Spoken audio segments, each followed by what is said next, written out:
All right, everybody, we are continuing the playlist of the rules of engagement. Check out all the previous videos if you haven't already checked them out. You probably should, because this is a sequence. You're going to be like a child that wanders into the conversation, not knowing what... Donnie from The Big Lebowski. Okay, anyways, whatever. Tie the subject to their ego. So, everything that you're talking about, understand that narcissists and borderlines both, they are both, they're closely related cousins. In fact, they might even be step siblings.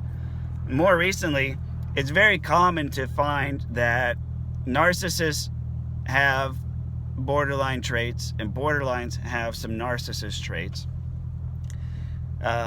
More and more we're finding and discovering that people can be a hybrid of the two, because they both originate from disorganized attachment. Disorganized attachment is when you're a child and you grow up and you have a parent who's both mean to you and nice to you. It becomes very, very difficult to rationalize, for the child to wrap their head around, this is a parent who loves me, but this is a parent who hurts me. They can't process love and a threat to their physical existence at the same time. And too much of that is damaging to their psyche, right? And so,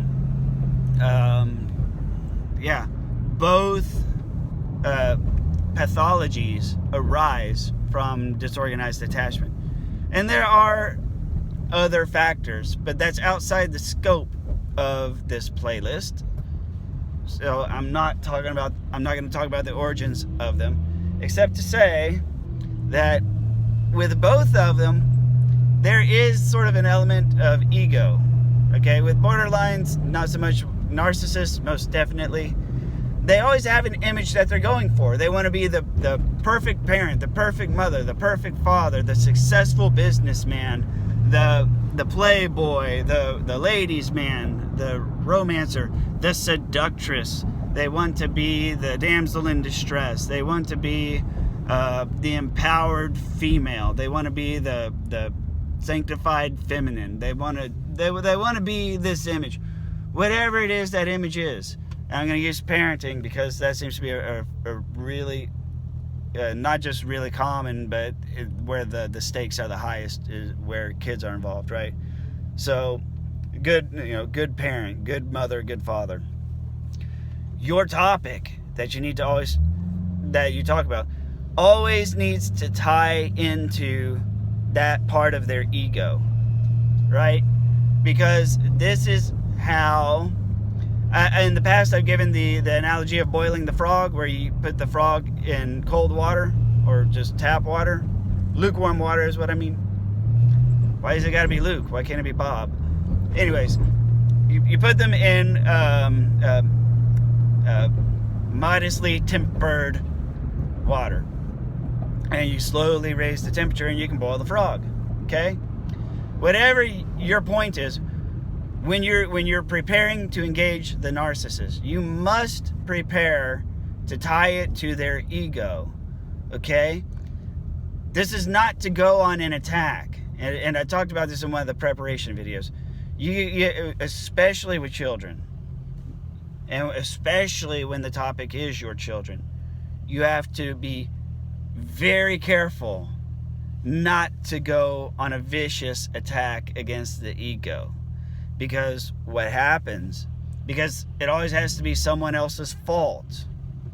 If you're trying to discuss the children with them, and you attack their parenting image, it has to be somebody else's fault. And it's not their fault. And if it's not your fault, it becomes the children's fault. And they will take it out on the children. They'll do that to punish you. Or they'll do it to avoid taking blame. So you have to be careful not to go on the attack.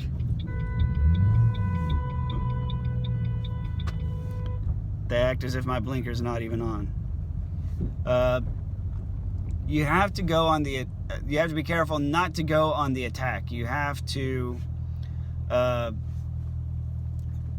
just make it a valid point. So for example, a common one is during the summer leaving the kids home unattended.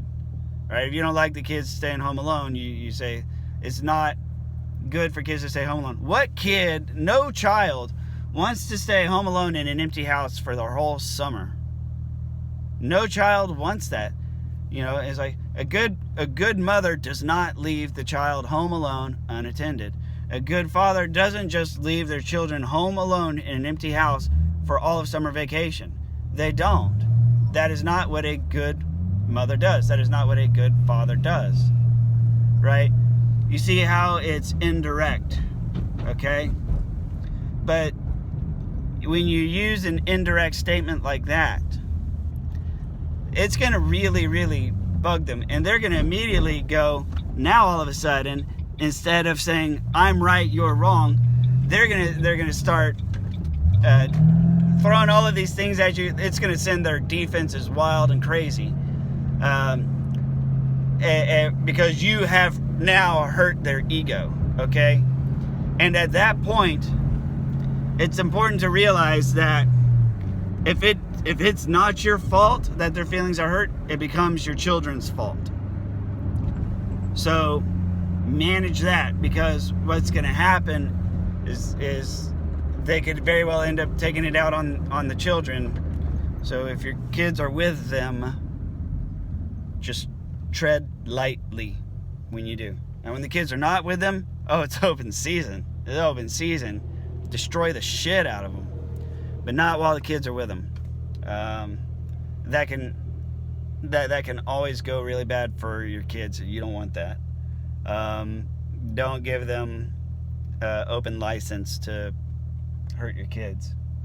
Let's see, what else?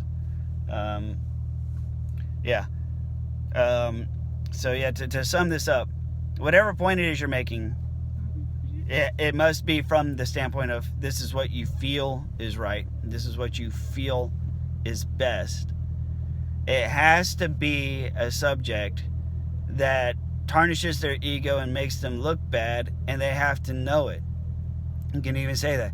Good parents do not leave their children home alone in an empty house for summer vacation, because no child wants to spend summer vacation in a goddamn empty house.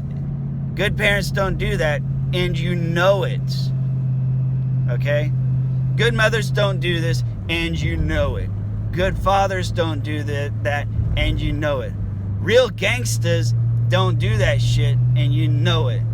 Real players don't do that shit, and you know it.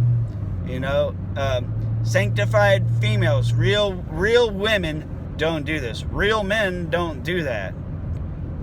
God, if I have to see any more real men memes, you ladies need to cut that shit out. Real men do this, or blah, blah, blah. It's like, okay, well, what do artificial men do? You know, but I digress. It has to be along that line of whatever their source of ego is. Good people don't do that. So thanks again for watching. Please like, comment, or share. I'll see you on the next video.